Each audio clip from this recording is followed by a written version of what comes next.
Ahora entendemos que tu cuerpo y tu sangre fueron el precio que tuviste que pagar para darnos acceso a tu reino. Era necesario que dieras tu vida para salvarnos. Él llevó nuestros pecados para reconciliarnos con Él. Su crucifixión fue una victoria. Y pudimos declarar que la muerte es el sello del triunfo. Él nos garantizó que nos levantará y que nuestro cuerpo será transformado y glorificado junto a Él. Como Rey, construye nuestras moradas. Como sacerdote, asegura nuestra justificación con su misma sangre. Como profeta, y también como la profecía, vela por el perfecto cumplimiento de la palabra. Todo lo que hizo, lo hizo por amor a nosotros. Por eso creemos. Por eso vivimos. Rescatados por Jesús para estar con Él.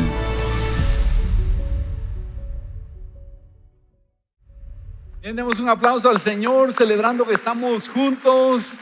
Es un honor poder estar juntos para estudiar la palabra del Señor. Estamos en nuestra serie Rescatados por Jesús para estar con Él. Y hoy quiero hablar acerca del precio inimaginable que Jesús pagó por nosotros. Quiero contarle que hace unos años yo venía de Estados Unidos para Guatemala. Estábamos en la ciudad de Atlanta. Quiero ubicarlo en el tiempo, 20 de diciembre. Mi cumpleaños había sido el 18. No pasé con mi familia. Estábamos todos deseando venirnos a Guatemala. Y de repente en la línea aérea los empleados empiezan a anunciar que el vuelo está sobrevendido y están buscando algunos voluntarios para quedarse en la ciudad de Atlanta. Lo anuncian 2 veces, nadie se apunta, y porque todos queremos venir a comer tamales, quemar cohetes y tomar ponche. Y entonces viene la señorita y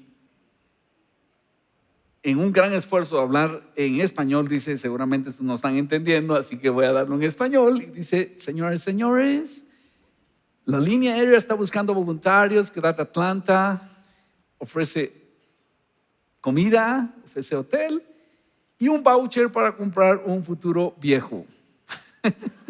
Cuando dice eso, toda la sala está en una carcajada y luego dice: perdón, un viaje, ¿verdad?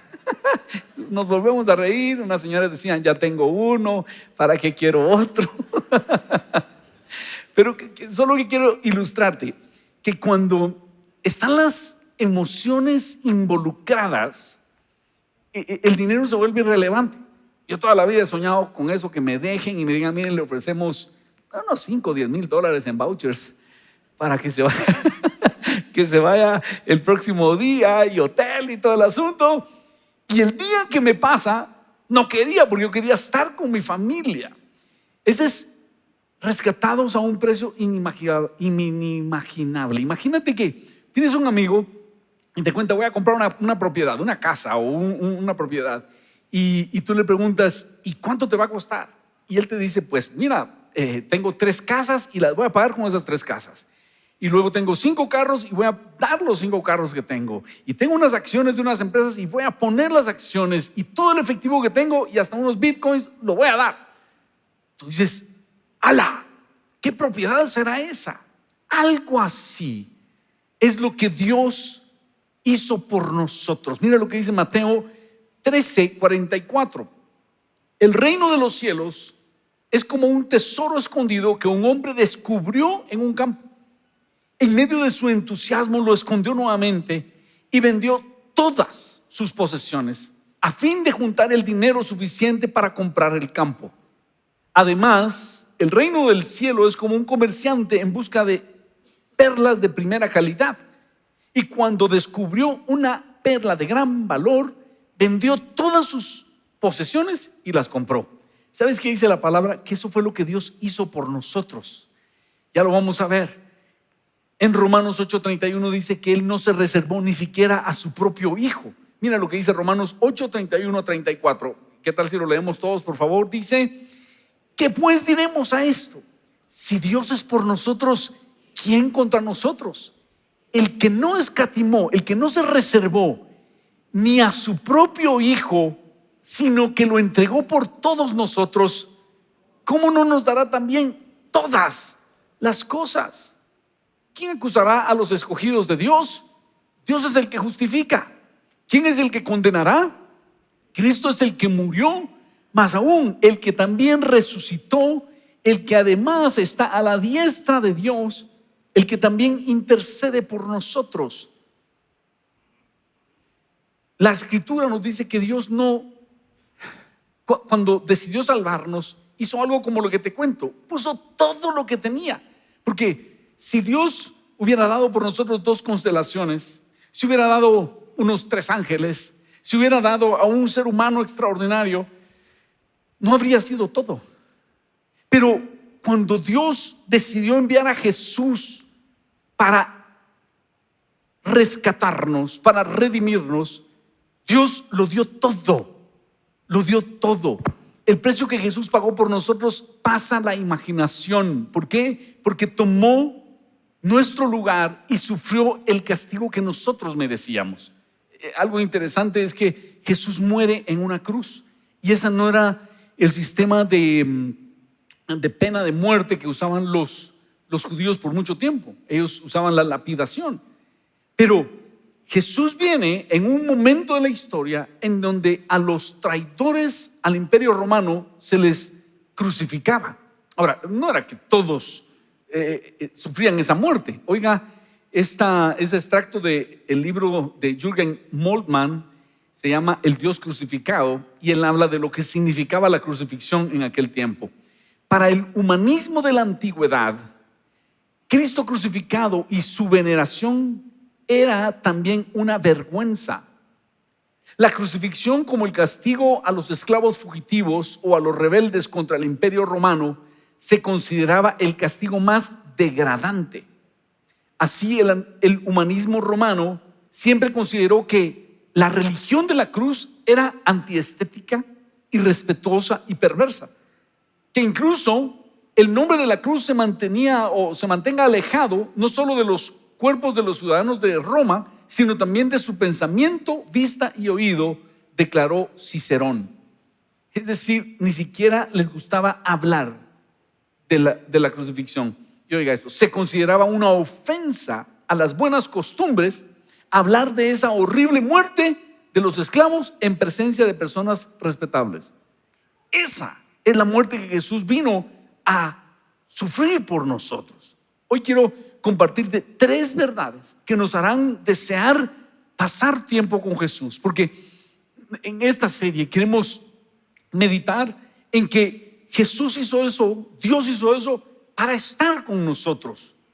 Y por eso nuestro primer enunciado, la primera verdad es que amo más a Jesús cuando medito en que me compró para estar con Él. Diga conmigo, me compró para estar con Él.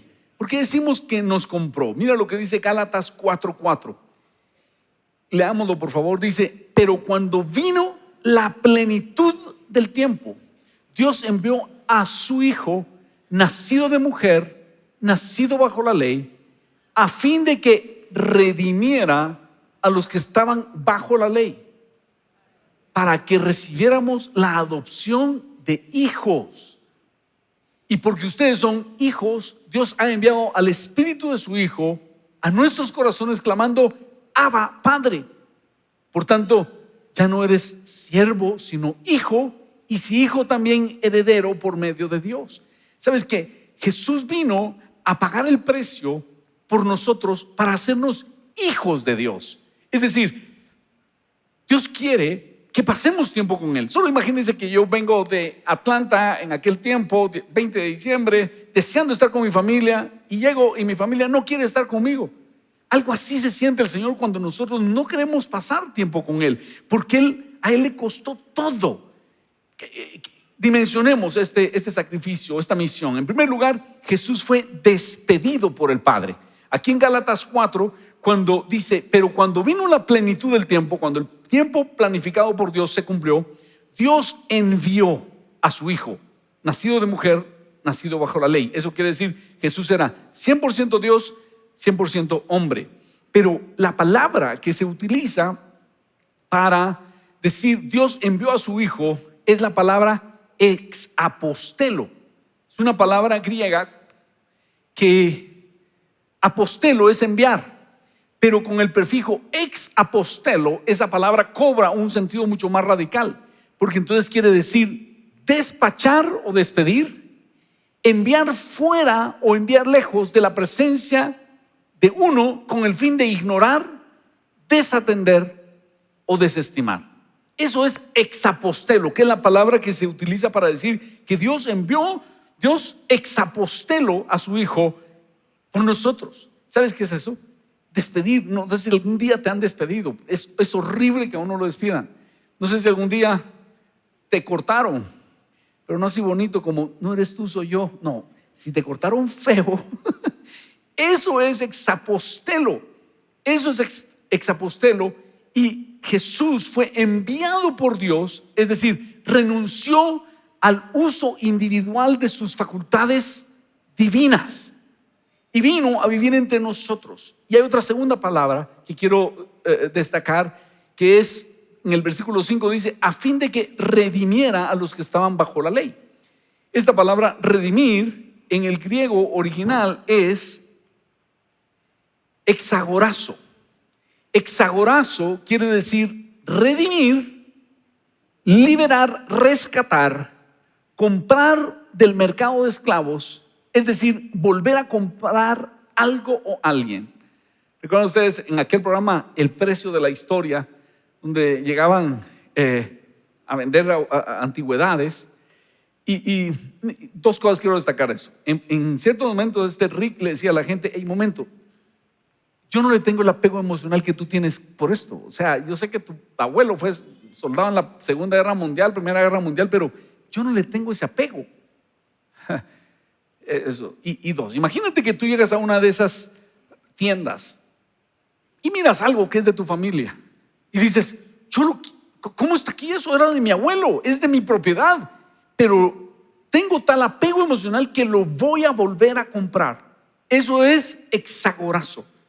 Nosotros estábamos como esclavos, habiendo sido creados por Dios, éramos esclavos del pecado y Dios decidió comprarnos nuevamente. Ahora, si alguien dice, pastor, momento, ¿por qué Dios, si Él es todopoderoso, tuvo que volver a comprarnos? Eso nos habla del problema de Dios ante el pecado para acercarnos a Él. ¿No es Dios todopoderoso? ¿Sabes qué sucede? Dice Isaías 59 que nuestros pecados han hecho una gran cima, un gran abismo entre nosotros y Dios. Fíjese que en español hay dos palabras que suenan igual pero tienen distinto significado, y es cima. Cima con C es el punto más alto de un monte, un cerro o un collado, pero cima con S es una cavidad grande y muy profunda en la tierra. Y entonces dice la escritura que por nuestro pecado se hizo un gran abismo entre nosotros y Dios. Y es por eso que Dios necesitaba crear un puente. Por eso Jesús es nuestro pontífice, porque es el que construye un puente para que podamos llegar a Dios. Ahora, ¿cuál es el problema de Dios? El problema es que Dios tiene que ver cómo soluciona el problema de que, siendo infinitamente amoroso, es infinitamente santo y por lo tanto infinitamente justo. Y para poder salvarnos, Él tiene que reconciliar estas cosas, porque Dios nos ama a nosotros con amor de benevolencia. El amor de benevolencia es ver que alguien está mal y amarlo. Y Dios ama a Jesús con el amor de complacencia. Este es mi Hijo amado, en Él tengo complacencia. Cuando nosotros nos acercamos a Jesús y Jesús nos viste de Él, entonces ya Dios puede amarnos con amor de complacencia, pero es por la dignidad de Jesús. Así que Dios ama al pecador con benevolencia para que llegue a estar limpio y entonces poder amarlo con complacencia. Y te quiero decir algo con esto. Nosotros mismos no sabemos las consecuencias de nuestros pecados. Nosotros mismos no sabemos a dónde nos dirigimos. Dios sí ve esto, y Dios nos amó anticipadamente. Porque hay gente que dice, ay, mire, yo no quiero nada con Dios, no, yo estoy bien. Y Dios dice, no sabes a dónde vas. Es como, fíjese que esta semana estuve hablando con una persona, se metió a uno de esos préstamos fáciles donde dice, ¿quieres dinero ya?, etcétera. y se metió en un tremendo lío. Y le pregunto, ¿y usted sabe a cuánto interés le prestaron ese dinero? Sí, a un 5% mensual. Yo le digo, ¿y usted sabe qué es eso? No, pastor, me dice. Tuve que hacer una tabla de Excel y decirle, mire, esto es 5% mensual. ¿Y usted firmó? Sí, firmé. Es un tremendo lío. Algo así es Dios con nosotros. Dios nos ve a nosotros hacia dónde vamos y Él se conduele de nosotros con amor benevolente. ¿Por qué? Porque ahora está de moda de los aniquilacionistas, que esos son los que dicen, cuando usted llega a la tumba, se acabó todo. No importa, Rey León, ¿verdad? Regresamos al cosmos, etcétera. Pero no es eso lo que dice la Biblia. La Biblia habla de muerte y la muerte en la Biblia tiene 3 dimensiones. En primer lugar, la muerte espiritual, que es estar separados de Dios. Segundo, la muerte física, que es cuando esta tragedia, cuando tenemos un ser querido y su espíritu se sale del cuerpo y nos queda el cuerpo inerte. Y número 3, la más temible, la muerte eterna, estar separados de Dios por la eternidad. Entonces Dios ve que estamos separados de Él, está esa cima enorme y la única manera es pagar el precio del rescate. Y eso le va a costar a Dios todo. Y si alguien me dice, pero si Dios es todopoderoso, ¿por qué no simplemente hizo una excepción con nosotros y nos borró los pecados y sigamos adelante? El pecado de la humanidad no puede quedar sin castigo, pues la santidad de Dios tiene que ser respetada. Atención a esto. El pecado de la humanidad no puede quedar sin castigo, pues la santidad de Dios tiene que ser respetada. Si yo como padre de familia pongo una regla en casa, mis hijos la quebrantan, ¿quién es el que pierde el respeto? Yo. A veces vamos a almorzar con mi familia y veo a todos ahí chateando en el celular y entonces les digo, ¿saben qué? Vamos a hacer algo. Vamos a hacer una pila de teléfonos. El que toque su teléfono paga la cuenta. Y entonces todos ponen ahí el teléfono y como yo voy a pagar la cuenta, yo sí puedo usar mi... No, ponemos todos los teléfonos ahí. Ahora, si alguno de mis hijos quebranta esa norma, ¿quién es el que va a ser irrespetado? Yo. Dios tiene su ley. Y si Él no castiga el pecado, entonces es una falta de respeto a su propia santidad. Así que Dios decide emprender esa misión de rescate y es bajar Él mismo en la persona de Jesucristo a rescatarnos. Mira lo que dice 2 Corintios 5, 17 a 21. De modo que si alguno está en Cristo, nueva criatura es. Digámoslo todos, por favor, porque esto es algo emocionante. Digamos, de modo que si alguno está en Cristo, nueva criatura es. Las cosas viejas pasaron, he aquí, todas son hechas nuevas. Y todo esto proviene de Dios, quien nos reconcilió consigo mismo por Cristo y nos dio el ministerio de la reconciliación, reconciliando consigo al mundo. Que Dios estaba en Cristo reconciliando consigo al mundo, no tomándoles en cuenta a los hombres sus pecados, y nos encargó a nosotros la palabra de la reconciliación.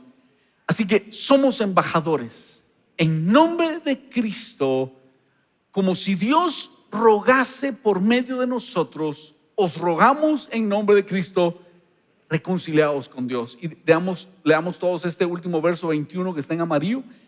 Al que no conoció pecado, por nosotros lo hizo pecado, para que nosotros fuésemos hechos justicia de Dios en él. Oiga, esto es lo escandaloso de la cruz. Dios tomó todos nuestros pecados y los puso sobre los hombros de Jesús, aquel que nunca había pecado, y lo puso sobre los hombros de Jesús. Y nosotros que éramos pecadores, a nosotros nos da el privilegio de ser hechos hijos de Dios y tener comunión con el Padre. Pasa la imaginación el amor que Dios nos ha tenido.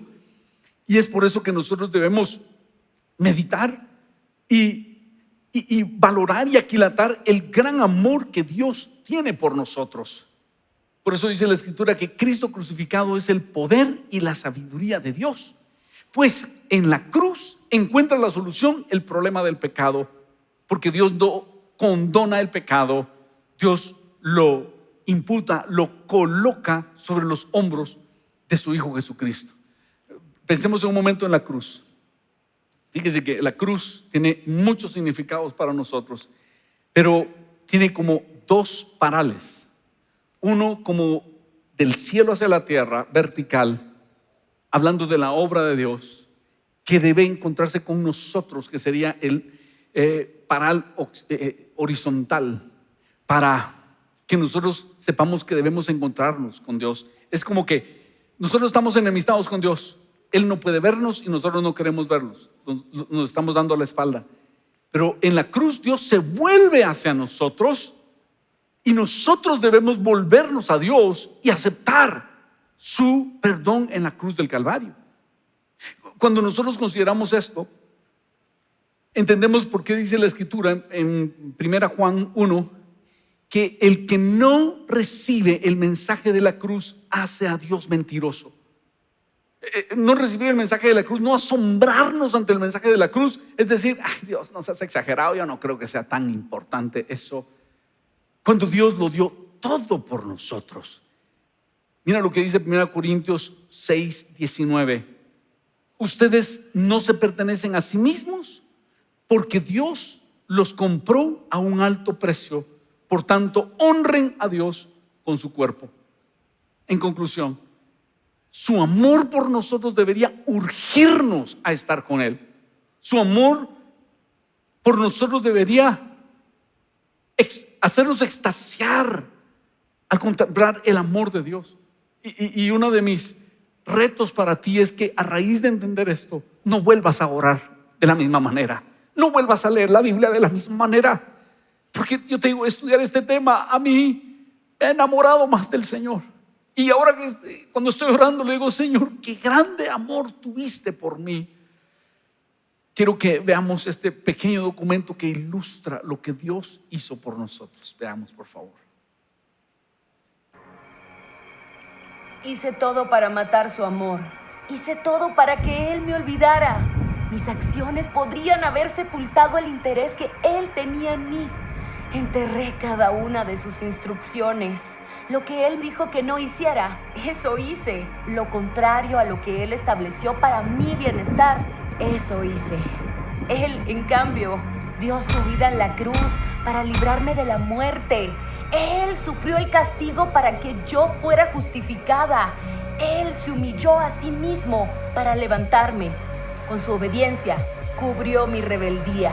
Por su herida, yo soy sana. Es inexplicable que su amor por mí esté vivo.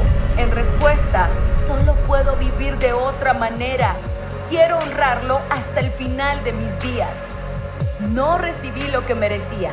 Lo que recibí fue gracia. Jesús vivo está. Damos un aplauso a nuestro Señor y Salvador Jesucristo. Ese es el mensaje de la gracia de Dios, el mensaje del Evangelio. Estudiando este tema, Francisco Lacueva dice algo que me impactó y no me lo puedo todavía sacar de la mente. Él dice, en la cruz muere nuestro Salvador, suspendido entre el cielo y la tierra, porque la tierra lo rechazó y el cielo lo rechazó. Ese es el precio que Jesús pagó por nosotros. Él muere en la cruz suspendido entre el cielo y la tierra, habiendo sido rechazado por la tierra y rechazado por el cielo, porque dice, Jehová cargó en él el pecado de todos nosotros.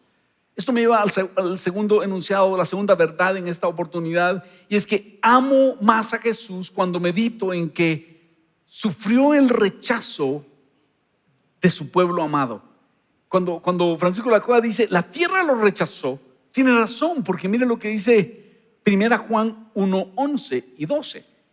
A lo suyo vino, lo suyo era su creación, todo lo que él había creado, y los suyos, es decir, su pueblo, no lo recibieron. Pero a todos los que le recibieron, les dio el derecho de llegar a ser hijos de Dios, es decir, a los que creen en su nombre.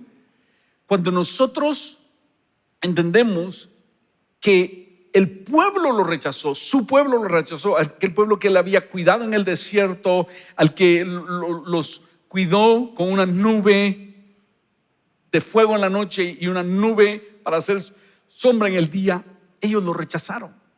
Quiero leerte un fragmento del Mateo 27:37, donde se nos habla del sufrimiento que Jesús tuvo. Y dice: pusieron sobre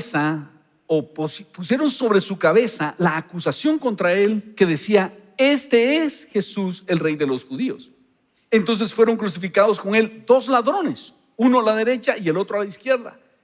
Los que pasaban lo injuriaban meneando la cabeza y diciendo: tú que destruyes el templo y en 3 días lo reedificas, sálvate a ti mismo. Si tú eres el Hijo de Dios, desciende de la cruz. De igual manera, también los principales sacerdotes, junto con los escribas y los ancianos, burlándose de él, decían: a otro salvó y él mismo no puede salvarse. Rey de Israel es, que baje ahora de la cruz y creeremos en él. Y oiga, esta es la más dura: en Dios confía, que lo libre ahora si él lo quiere, porque ha dicho: yo soy el Hijo de Dios. Y en la misma forma lo injuriaban también los ladrones que habían sido crucificados con él. Quiero destacarte algo. Me puse a estudiar el tema e hice una lista de todos los dolores que Jesús sufrió en la cruz. Y no solo es un dolor físico, sino un dolor moral y espiritual, que ya lo vamos a ver. Pero antes de eso, quiero destacar lo siguiente. Cuando Jesús está siendo capturado y Pedro saca una espada e intenta matar a Malco, pero no tuvo pulso, o Malco se hizo para un lado y solo le quitó la oreja, Jesús le dice: momento, ¿no sabes que ahorita yo puedo llamar 12 legiones de ángeles y me pueden venir a ayudar? Todo lo que voy a leer en este momento, quiero que tú lo imagines con que hay 12 legiones de ángeles esperando una orden, una palabra de Jesús. ¿Y sabes qué? Se escapa de todo esto, pero no nos hubiera podido salvar. O se salva a él o nos salva a nosotros. Y él voluntariamente, porque ese es otro detalle, a Jesús no lo asesinaron. No es que él no haya podido salir corriendo. Jesús dio su vida por nosotros. ¿Qué sufrió Jesús? Los he clasificado estos dolores de acuerdo a su deseo de gloria, su deseo de poder y deseo de honor. El deseo de gloria, que es el cuerpo, sentir placer. Nuestro cuerpo quiere sentir placer, pero el cuerpo de Jesús, en lugar de sentir placer, fue lastimado. En primer lugar, fue golpeado y escupido en el Sanedrín. Cuando tiene el primer juicio de los judíos, ahí es golpeado y escupido. Luego Pilato ordena azotarlo y los soldados romanos lo azotan. Es un castigo horrible. Imagínense ustedes esos esbirros con unos látigos que en la punta tenían fragmentos de hueso, piedras o vidrio para arrancar tejido cuando golpearan. Luego está la hazaña que los soldados tejen una corona de espinas y se la ponen en la frente. Luego también dice que lo golpeaban, le daban muchos golpes con varas en la cabeza. El castigo con varas era otro castigo de los romanos. Y le pusieron una vara, le pusieron un manto escarlata y se burlaban de él. Pero luego con esa vara le golpeaban la cabeza. Es un castigo terrible. Luego, en la cruz, él sufrió escasez. Dijo: tengo sed. Y sus clavos en pies y manos fueron lo que lo sostuvieron colgado en la cruz. Ese es el dolor que Jesús sufre físicamente, pero no era el único dolor. Pensemos en su deseo de poder. Él sufre la frustración de una petición denegada. Si algún día tú has hecho una petición y te dicen no, se siente feo. Si has hecho alguna petición delante de Dios y Dios te dice no, se siente horrible. Y él sufrió el dolor de esa frustración. Luego sufrió varios juicios injustos con acusaciones falsas. Si a ti te han hecho un juicio injusto, eso lo sufrió Jesús ante el Sanedrín, ante Poncio Pilato, ante Herodes. Número 3, se burlaban de su identidad. al ponerle una capa escarlata. El escarnio, la burla que sufrió por nosotros fue horrible. Si has sentido el dolor de que se burlen de ti, Jesús sufrió eso. Luego, igual Jesús sintió la frustración del robo. Si algún día nos han robado algo, nos han asaltado, Jesús sufrió eso. Le robaron todo, aún sus vestidos. Él es crucificado desnudo en la cruz y los soldados sortearon sus ropas, según Mateo 27:35. También Jesús sufrió la apostasía, porque hay gente que le decía: tú que derribas el templo y lo levantas en 3 días y no puedes bajarte de la cruz. Puede ser que haya habido gente que antes lo seguía que le decía eso allí. Eso se llama apostasía, que es primero tener fe y luego negarla. Luego Jesús sufrió el desafío porque pusieron a prueba su poder. Imaginemos, está ahí sufriendo. Y no solo está sufriendo físicamente, sino le están diciendo: si eres hijo de Dios, bájate. Y él era el hijo de Dios. Los vientos le obedecían. Una palabra hubiera dicho y él se sostuvo sin pronunciarla. Luego, el desafío de su relación con Dios. Una de las cosas más dolorosas es: en Dios confió, líbrele él. Como que dice, y no que es hijo de Dios, que lo libre. Recuerdo una hermana, Ana María Abril, que ya está en la presencia del Señor. Era una mujer de fe, oraba por los enfermos, era una predicadora.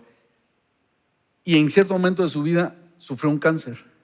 Y un día ella me contó, andaba con un pañuelito en su cabeza porque estaba perdiendo el cabello.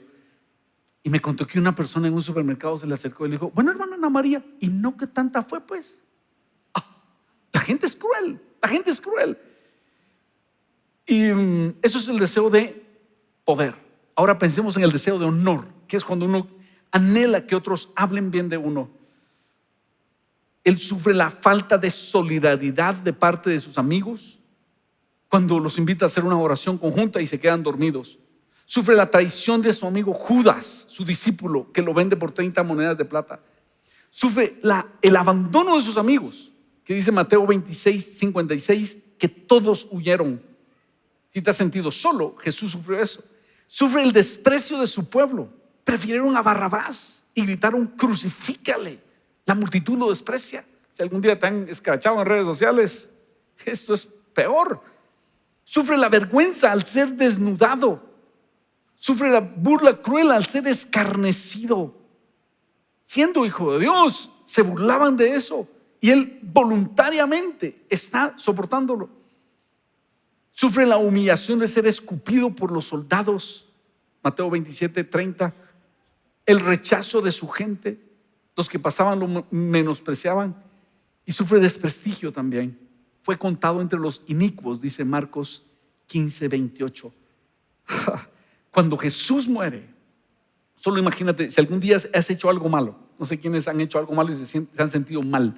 Cuando uno ha hecho algo malo, uno se siente: no debía haber hecho eso. Multiplica eso al infinito. Jesús siente en él el peso de todos los asesinatos, todas las violaciones, todas las malas expresiones, todo lo que te puedas imaginar. Dios lo cargó sobre él. Pero no solo eso. Jesús es despreciado por la tierra, pero lo inimaginable, es despreciado también por el cielo. Es abandonado por el cielo. Número 3, en esta oportunidad, amo más a Jesús cuando medito en que Él padeció la agonía de ser separado de la comunión de su Padre. Esto es algo extraordinario, porque yo quiero decirles que hace unas semanas me hice una tomografía y cuando me van a entrar en un túnel me dicen: mire, usted es claustrofóbico. ¿Para qué me preguntaron eso? Yo dije: no, es que va a tener que estar ahí inmóvil como por 25 o 30 minutos. No se preocupe. Pero una vez me pusieron ahí, empecé a ponerme nervioso y empecé a decir: me quiero salir de aquí. ¿Y sabe qué empecé a hacer? Empecé a orar y empecé a hablar en lenguas espirituales y a poner mi confianza en el Señor, y sentí una paz.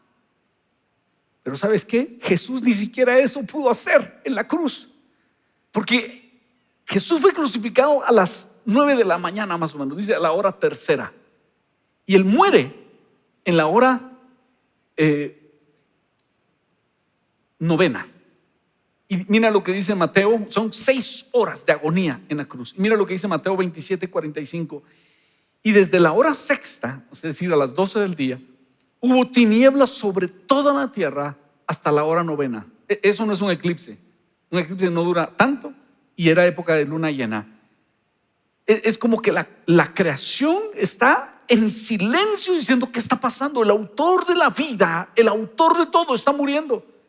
Y cerca de la hora novena, Jesús clamó a gran voz diciendo: Elí, Elí, lama sabactani.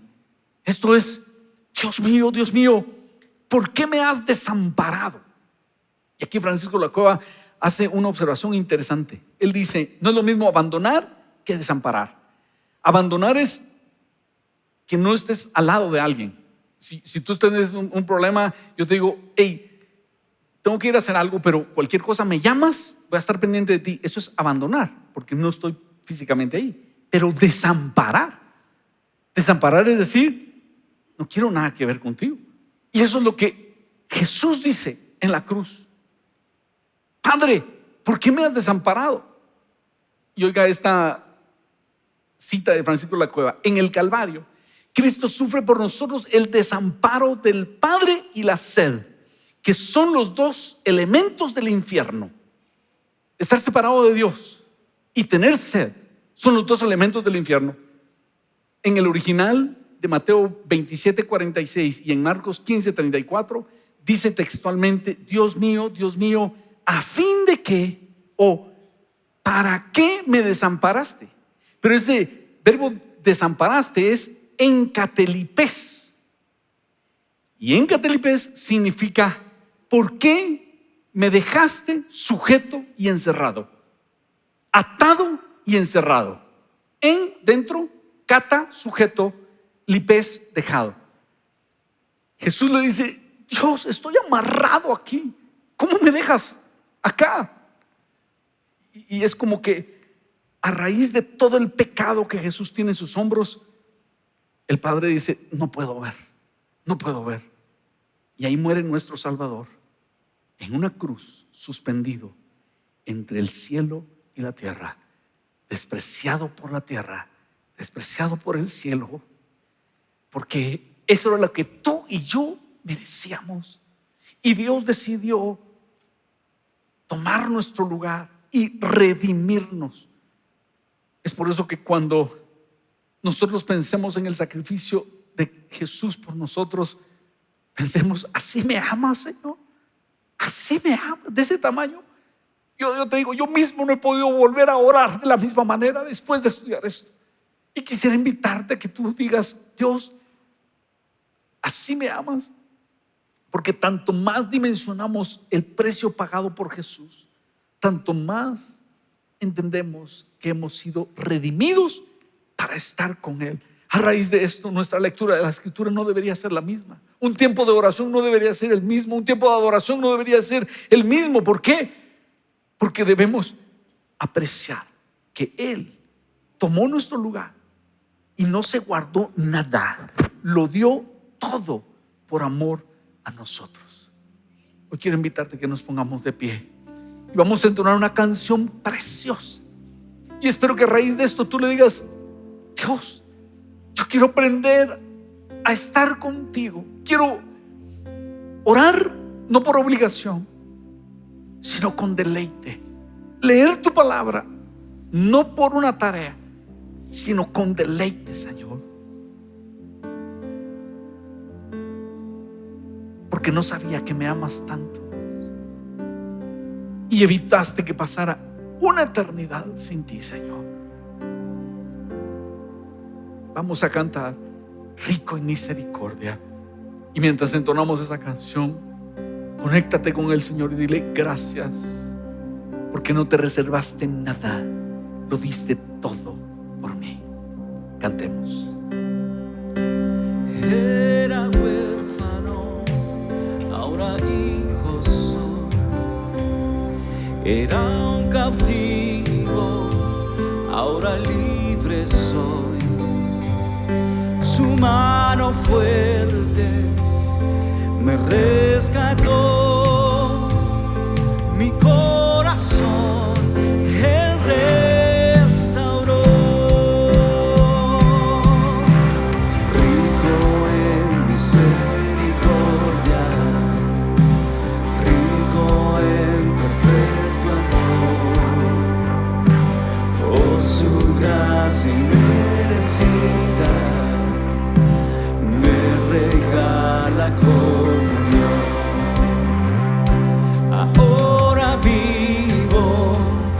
en perfecto amor, pues mi castigo en la cruz pagó. Su obra en mí Él completó. Su historia es mi redención. No, rico en misericordia, rico en perfecto amor. Oh, su gracia inmerecida me regala comunión. Dulce amor me esperó, a mí corrió y me abrazó. Dulce amor me buscó, me persiguió y me encontró. Rico en misericordia, rico en perfecto amor. Oh, su gracia inmerecida me regala comunión, me regala comunión, me regala comunión.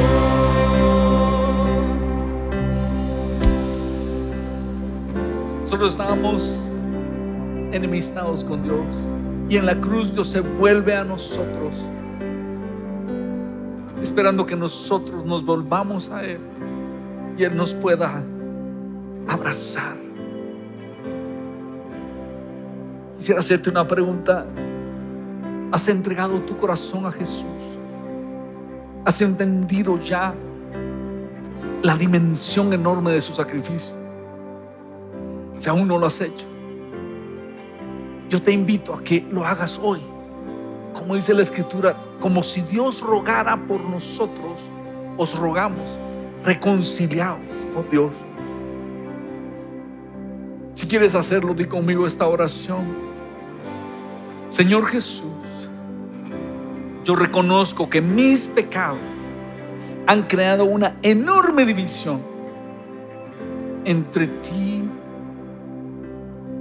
tú y yo, Señor. Por lo tanto, yo te pido perdón y te pido que mis pecados, mis faltas, sean llevadas a la cruz. Borra mis maldades y regálame tu santidad, Jesús. Quiero tener esa comunión con el Padre. Quiero tener esa relación contigo. Te recibo, Jesús, como mi único y suficiente Salvador. Te entrego todo lo que soy y todo lo que tengo, Señor. Volvamos a entonar esta canción. Digamos, tú eres rico en misericordia. Si pudiéramos cantar el puente, por favor. Ese puente es una belleza. Me buscó hasta que me encontró.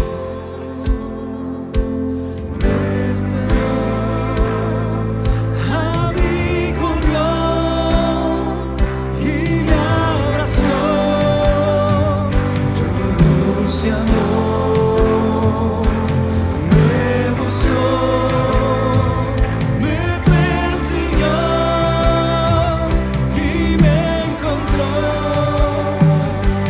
Tu dulce amor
Ahora te pregunto, ¿qué vas a hacer con eso?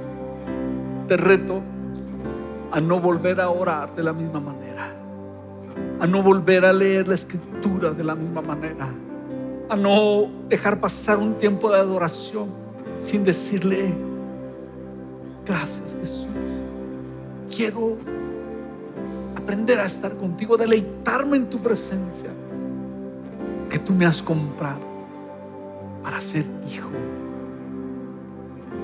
me has comprado para estar en comunión contigo.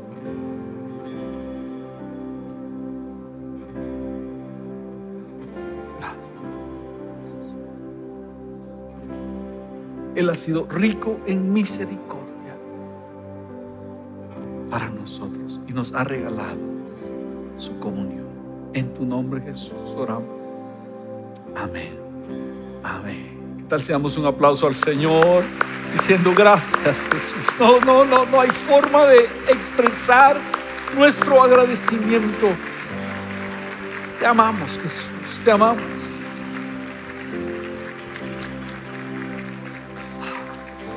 Podemos tomar nuestros lugares.